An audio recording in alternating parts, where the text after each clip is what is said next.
Bonjour les amis, j'espère que vous allez bien.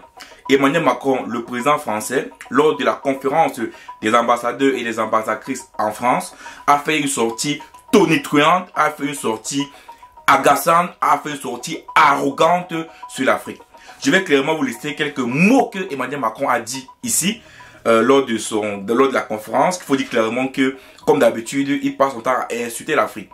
Je vais vous faire écouter ce qu'il a dit, mais à quelques mots, voilà les éléments qui ressortent dans le discours que moi j'ai pris en compte.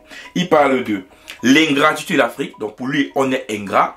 Il parle du fait que l'Afrique n'a jamais dit merci à la France, donc pour lui clairement ici, l'Afrique doit dire merci à la France.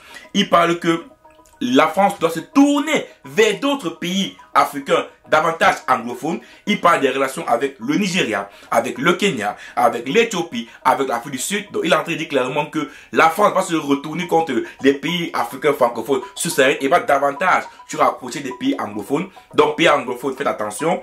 Vous avez vu ce que la France a fait dans les pays francophones. Ensuite, il parle de pas de souveraineté si la France n'avait pas été déployée. Donc pour lui, clairement, si aujourd'hui les pays africains parlent de souveraineté, il parle du Sénégal, du Niger, du Burkina Faso et du Mali, c'est parce que la France a intervenu par ces opérations Barkhane et Serval. Donc pour lui, clairement, ce que la France, comme la France a intervenu en Afrique, c'est grâce à ça qu'aujourd'hui l'Afrique parle de souveraineté. Donc pour lui, la souveraineté parler aux Africains, c'est d'abord la France. Il parle des leaders d'opinion qui sont en ligne. En fait, il parle des panafricains. Il dit, ces panafricains, c'est l'idée d'opinion qui sont en ligne, parce qu'il parle, il parle clairement, là, il parle de Kimi Seba, Franck Nyamsi, Alain Foka, voilà, il parle de tous ces gens-là, qui pilulent, il dit bien, c'est faux intellectuels, parce qu'il faut dire clairement, il non seulement parle de panafricains, mais il parle également de faux intellectuels. Donc, pour lui, clairement, il est en train d'insulter le caractère intellectuel de certains panafricanistes en ligne. Donc, il insulte l'intelligence de Kimi Seba, il insulte l'intelligence de Nathalie Yam, il insulte l'intelligence d'Alain Foka, il insulte l'intelligence de Franck Nyamsi. Il dit clairement ici là que ces leaders manipulent les Africains via les réseaux sociaux. Donc pour lui, et clairement, les réseaux sociaux sont un moyen pour manipuler les Africains. Donc pour lui, les Africains, comme d'habitude, sont des enfants, sont des ignorants. Ils ne connaissent rien. Donc ils manipulent les Africains. Donc on ne connaît rien. On est con, on suit bêtement et puis lui connaît. Un autre point, il dit que ils utilisent le désarroi d'une jeunesse. Donc pour lui quoi? Les panafricains parlent du désarroi d'une jeunesse. Qui est l'auteur de ce désarroi-là? Qui a pillé l'Afrique et fait qu'il y a le désarroi en Afrique? Il oublie de mentionner que c'est la France. Non, pour lui, ils utilisent le désarroi de ces Africains pour pouvoir donner les informations fausses ou bien pour pouvoir parler d'un site de panafricanisme. Et un autre élément important qu'il a mentionné ici que je ne peux pas oublier, il dit que ces panafricanistes travaillent pour l'intérêt de la Russie. Donc pour lui clairement ici, ces panafricanistes travaillent pour l'intérêt de la Russie. Voilà. Voilà ce qu'il y a dans son discours. Je vais vous faire écouter son discours, n'inquiétez pas. Quelques minutes, vous allez l'écouter rapidement. Mais avant ça, il y a le chef de la diplomatie tchadienne et bien sûr Ousmane Sonko qui ont fait des sorties. Le chef de la diplomatie tchadienne signifie quoi? Que on voit encore l'attitude méprisante à l'égard de l'Afrique et des Africains. Donc pour le chef de la diplomatie tchadienne, c'est une attitude méprisante de Emmanuel Macron face aux Africains et à l'Afrique. Et enfin, Ousmane Sonko, le premier ministre sénégalais, a fait également une sortie tonitruante. Rapidement, qu'est-ce qu'il a dit? Il dit, la France n'a ni la capacité, ni la légitimité pour assurer à l'Afrique sa sécurité et sa souveraineté. Et enfin, il dit quoi? Si les soldats africains, quelquefois mobilisés de force, maltraités et finalement trahis, là, clairement par les tirailleurs sénégalais, ne s'étaient pas déployés lors de la Deuxième Guerre mondiale pour défendre la France, celle-ci serait peut-être aujourd'hui encore allemande. Donc pour Ousmane Sonko, c'est grâce aux Africains que la France aujourd'hui est France. En fait, sinon, il devait être encore sous colonisation allemande. Je vous laisse écouter rapidement, le discours d'Emmanuel Macron lors de la conférence des ambassadeurs et des ambassadrices, et on se prend juste après. Je crois qu'on a oublié de nous dire merci. C'est pas grave, ça viendra avec le temps. L'ingratitude, je suis bien placé pour le savoir, c'est une maladie non transmissible à l'homme. Mais je le dis pour tous les gouvernants africains qui n'ont pas eu le courage vis-à-vis de leurs opinions publiques de le porter, Aucun d'entre eux ne serait aujourd'hui avec un pays souverain si l'armée française ne s'était pas déployée dans cette région.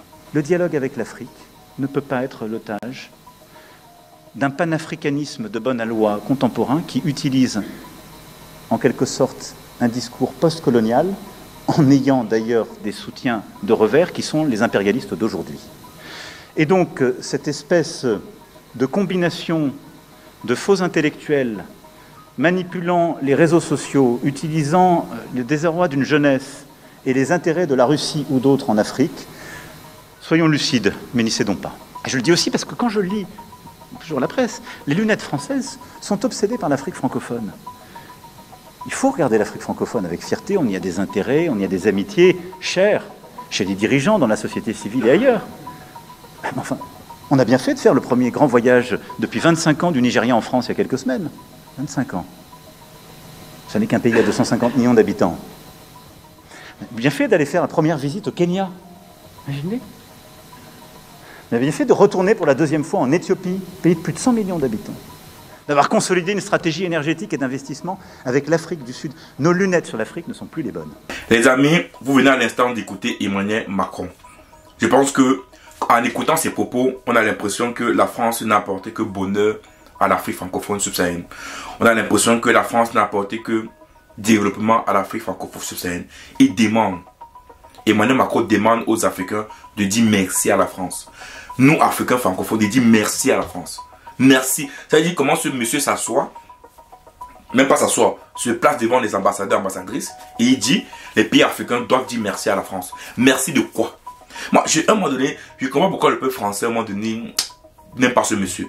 Son niveau d'arrogance est trop élevé. Vous savez, même s'il disait vrai, avec toute l'histoire coloniale de la France en Afrique, même rien que pour ça, rien que pour cela, il ne pourra pas dire aux Africains de dire merci à la France. Rien que pour ça. Vous savez, même si la France avait permis réellement, alors que ce n'est même pas le cas, que l'Afrique peut être souveraine, que des pays francophones qui disent sont souverains ou sont souverains parce que la France a intervenu, même si c'est le cas, avec toute l'histoire coloniale française en Afrique, se placer et dire que les Africains doivent dire merci à la France, c'est insulter l'Afrique. Et aujourd'hui, vous plaignez que la France ne peut plus travailler avec l'Afrique. Quand vous voyez Emmanuel Macron faire la sortie, c'est normal que les pays africains ne travailleront plus avec la France. Et ils pensent que les pays anglophones vont travailler de la même façon. C'est clair que là-bas, clairement, même s'il faut travailler avec ces pays-là, ce sera de manière gagnant-gagnant. En Afrique, on est en gagnant-perdant. Mais l'Éthiopie et l'Afrique du Sud ne vont jamais travailler gagnant-perdant avec la France. Jamais. Donc ici, clairement, on voit à quel niveau Emmanuel Macron classe les pays francophones. Et vous savez, ce ton arrogant, ce ton condescendant, c'est tout simplement parce qu'en fait, ils ont réussi à payer l'Afrique. Ils savent que l'Afrique est francophone, surtout, est très bas. Ils savent qu'on est pauvre. Il s'est dit, il peut le dire. Mais les amis, je suis d'une chose, c'est que les Africains sont en train de se réveiller. On va lancer le débat de nos pays. Je suis certain que dans 50 ans, un président français ne pourra plus prendre la parole et parler des Africains de cette façon-là. Vous savez, il se permet ça parce qu'il sait que l'Afrique est pauvre. L'Afrique francophone est pauvre. Il le sait. Et comme il sait qu'on est pauvre, il se permet de dire les choses à la hauteur avec l'arrogance. Mais vous, Dassou, vous inquiétez pas, cette arrogance finira bientôt. Dans 50 ans, quand l'Afrique va se développer, aucun président africain ne parlera aux Africains avec de l'arrogance. Ça, c'est fini, ça. En tout cas, aujourd'hui, la jeune génération ne veut plus ça. Il insulte même les Africains. Il dit que nous, les Africains, on est manipulé par des panafricanistes, par des faux intellectuels. Donc, pour lui, il insulte notre intelligence. Moi, j'ai l'impression qu'il insulte mon intelligence. Donc, ça veut dire que je suis tellement con que quand Kémy Séba parle, ou quand Alain Foucault parle, ou quand Nadia en parle, on est tellement inutile, tellement con qu'on n'ose pas comprendre réellement ce qui se passe. Il insulte tous les peuples africains. Et je dis tantôt, à un moment donné, c'est ce genre de choses qui a à faire ce que les pays africains ne veulent plus collaborer avec la France, avec les dirigeants français. Parce qu'en gros, il faut séparer les dirigeants du peuple. C'est pas la même chose. Et Emmanuel Macron n'est pas ce président-là qui permettra de faire ce qu'il y a une ambiance, il y a une paix entre la France et l'Afrique. Je pense qu'Emmanuel Macron fait partie du président qui a davantage séparé la France de l'Afrique. Donc cette sortie-là ne va ni aider la France, ni aider même l'Union européenne, parce que je vous dis clairement, la France a compris réellement, l'Afrique a compris réellement ce que la France pense aux Africains. Il a compris réellement que la France pense que nous les Africains travaillent pour les intérêts russes, alors que ce n'est pas le cas. L'Afrique travaille d'abord pour ses intérêts, et on comprend pourquoi beaucoup de chefs d'État de l'AES ne veulent plus travailler avec la France, parce qu'avoir ce ton condescendant, ce ton insultant, je pense que les chefs d'État africains qui travaillent encore avec la France, qui acceptent d'être autant rabaissés, j'espère vraiment qu'on va tous les virer, voilà. J'espère par exemple que Talon va quitter, comme Kimi Seba va se présenter, j'espère qu'il se présentera et qu'il gagnera l'élection présidentielle. J'espère que la Côte d'Ivoire, les Ivoiriens comprendront que Ouattara n'est pas celui qu'il faut choisir parce qu'il est français. Et mettre un président qui va avoir la souveraineté pour la Côte d'Ivoire et que les Africains vont pouvoir collaborer ensemble pour pouvoir se développer. Dans tous les cas, Emmanuel Macron vient de faire une seconde gaffe. Est-ce qu'avec lui, on n'est pas habitué à ça? Est-ce qu'on n'est pas réellement habitué à ça? Ciao.